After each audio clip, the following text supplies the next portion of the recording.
अब तो देश इंतजार में है कि भाजपा के गुंडों को कैसे पकड़ा जाए देश में। और भाजपा खुद इतनी बड़ी पार्टी होगी, भाजपा को बिल्कुल डरपोक पार्टी बना दिया। भाजपा के सारे वर्कर नाराज हैं, भाजपा के लोगों को बोलने की आज़ादी नहीं है।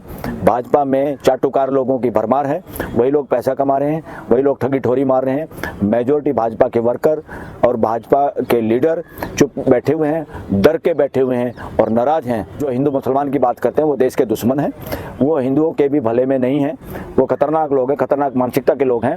ये वो लोग हैं जैसे राजा अपने राज को बचाने के लिए अपने सगे भाई को, माँ बाप को भी मार सकता है। इनको कोई लेना देना नहीं हिंदू पिंदुओं से, किसी को भी। जो जाति की बात करता है, हिंदू मुसलमान की बात करता है, इलेक्शन के दौरान बात करता है, वो देश के संविधान के खिलाफ है, वो संविधान के हत्यारे हैं, वो इस देश के मानव जाति के हत्यारे हैं। सर, जिस तरीके से पूर्व सीजीआई BR गवई धीरेन्द्र शास्त्री के चरणों में पहुंचे हैं, उसको कैसे देख रहे हैं आप? पता नहीं क्या करने गया वहाँ पर, वहाँ तो जाना नहीं चाहिए था। उससे तो अब पता चला वो रिटायर भी हो गया कि ऐसे आदमी तो काबिल ही नहीं देश के CGI बनने के लिए, जज बनने के लिए।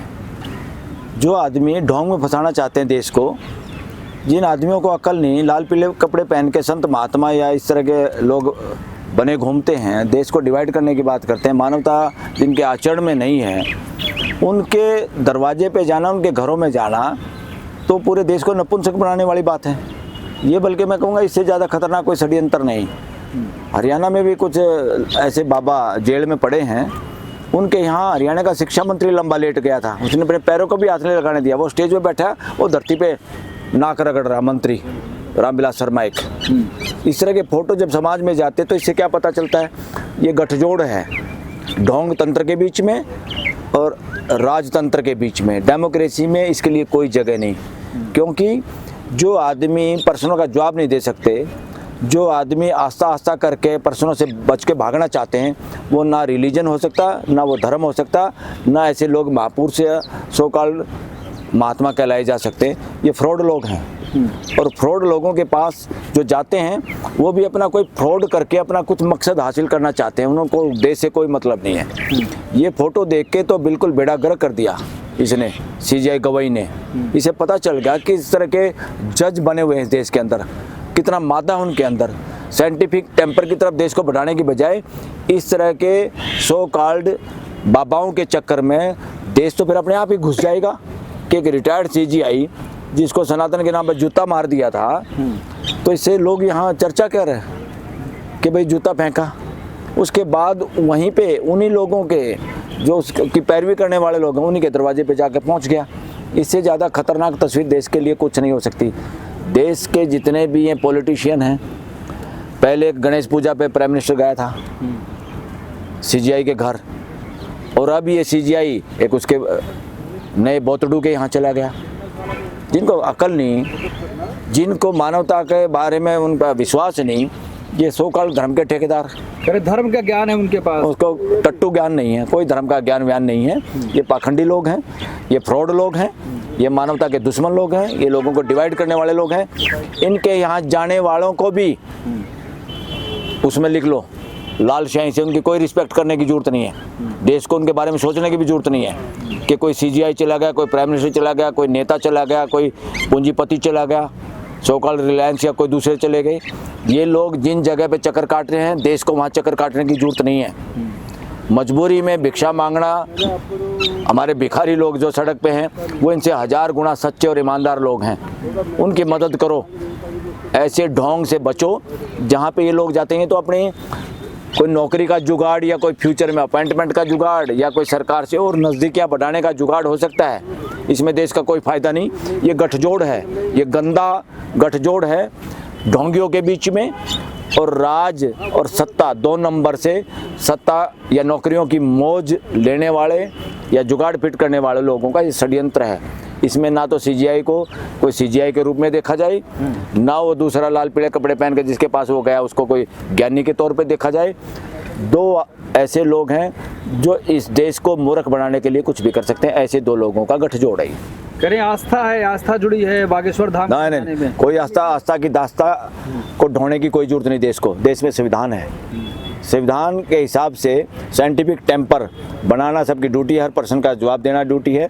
किसी बाबा महात्मा के चरणों में जाने की कोई जरूरत नहीं। जो देश को बांटना चाहते हैं, जो देश को मूर्ख बनाना चाहते हैं, इनसे बचो। ये बीमारी हैं ऐसी ऐसी, इन बीमारियों से बचो। अपने बच्चों को बचाओ, युवाओं को बचाओ, देश को बचाओ। इनके यहाँ कौन जाता है उस चक्कर में सब वहीं पे मत पहुँच जाओ, अपना पैसा बर्बाद मत करो। मॉल में तो, दुकान पे तो माल ही मिल जाता है पैसे दे के, वो घटिया मिल सकता है, कम मिल सकता है, मगर मिलता है कुछ ना कुछ। इस तरह के सो कॉल्ड आस्थाओं के केंद्रों पे जाके तो घर से पैसे जाते हैं और मूर्खता मिलती है, मानसिक गुलामी मिलती है। इन जगह पे ऐसे लोगों से मिलना और जाना बहुत गलत है। तो क्या सर वहाँ जाने से न्यायपालिका की साख को चोट पहुंची है? क्या चोट पहुंचेगी ऐसी को जिसको पहले चोट पहुंच रही है? अब साख कौन सी अच्छी है? जुडिशरी की साख कहाँ अच्छी है देश में? देश के लोगों का विश्वास बहुत गिरा है जुडिशरी के प्रति, इसलिए साख तो इंसान बढ़ाते हैं। जुडिशरी की साख ऊपर नीचे, उसमें अच्छे लोग कितने हैं उनकी वजह से बढ़ती है। ये जो विजिट करी है गवई ने, इससे तो साख और गिरी है कि इस तरह के लोग जज बने बैठे हैं, इस तरह के लोग सीजीआई हो सकते हैं इस देश के, जो बाद में इस तरह के चक्कर काट रहे हैं। और उनको अभी भी क्या चाहिए समझ में नहीं आ रहा, कुछ ना कुछ है तो घालमेल।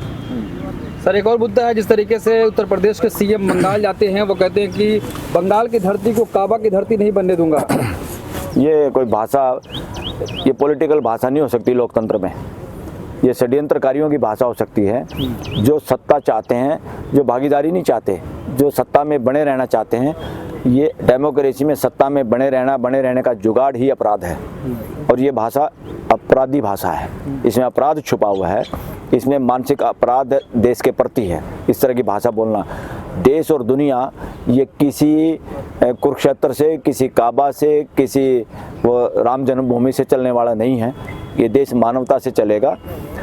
और इस पे राजनीति करना, इस तरह की बात, लोगों के अंदर जहर भरना, that is nonsense on any chief minister. कोई भी चीफ मिनिस्टर, ये इनका कंपटीशन है कि कितने गुंडाई भाषा बोल सकते हैं। असम का मुख्यमंत्री हो चाहे यूपी वाला मुख्यमंत्री हो, सारे के सारे आज कंपटीशन है कौन कितना गंदी भाषा बोल सकता है मुसलमानों के खिलाफ। और वही फिर लाडला हो जाता है आरएसएस का, उसको टिकट मिलने का चांस हो जाता है, उसको लामबंद करने की कोशिश करते हैं, हिंदू हिंदू करके मूर्ख बनाने की, मुसलमानों के प्रति नफरत पैदा करने। अरे भाई, इस देश में जो मुसलमान हैं यहीं के लोग हैं, और उन्हीं जातियों के लोग, दूसरे लोग हिंदू कैटेगरी में भी आते हैं। ये सब हमारे भाई बहन हैं। इसलिए धर्म की दीवार मानवता और या खून की दीवार से बड़ी नहीं हो सकती। इसलिए मानवता की दीवार पूरी मानव जाति के लिए एक है, उसको दीवारों में बांटा नहीं जा सकता, देशों में भी नहीं बांटा जा सकता इंसानियत को। इसलिए इंसानियत के रास्ते पे, इंसानियत के लिए काम करने वाले नेता या देश ही अच्छे माने जाते हैं। जैसे आज के दिन जो लड़ाई का माहौल दुनिया में है, उसमें सब देख रहे हैं लोग।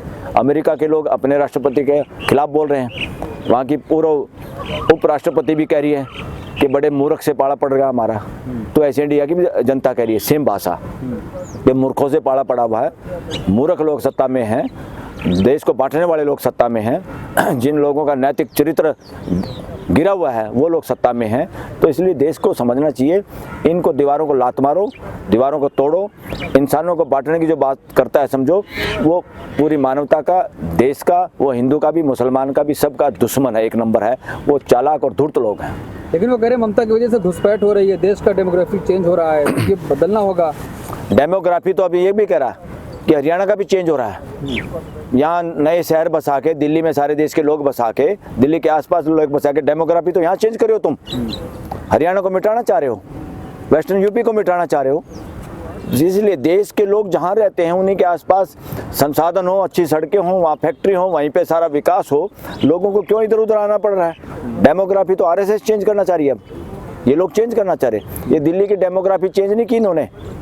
दिल्ली एक ऐसा वो था एरिया में, दिल्ली इतनी बड़ी होगी कैसे हुई है? ये वैसे नहीं हुई। लोगों को मजबूरन क्यों यहाँ इकट्ठे होना पड़ा या क्यों इकट्ठा किया, इसके पीछे भी साजिश है और इन साजिशों से बचना चाहिए।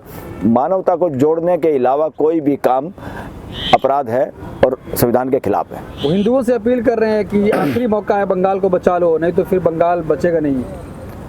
बकवास है। पहली बात तो संवैधानिक संस्थाओं में और संवैधानिक पदों पे ऐसे लोगों का होना अपराध है। जो पूरी देश की जनता की बात नहीं करते, जो हिंदू मुसलमान की बात करते हैं, वो देश के दुश्मन हैं। वो हिंदुओं के भी भले में नहीं हैं, वो खतरनाक लोग हैं, खतरनाक मानसिकता के लोग हैं। ये वो लोग हैं जैसे राजा अपने राज को बचाने के लिए अपने सगे भाई को, माँ बाप को भी मार सकता है।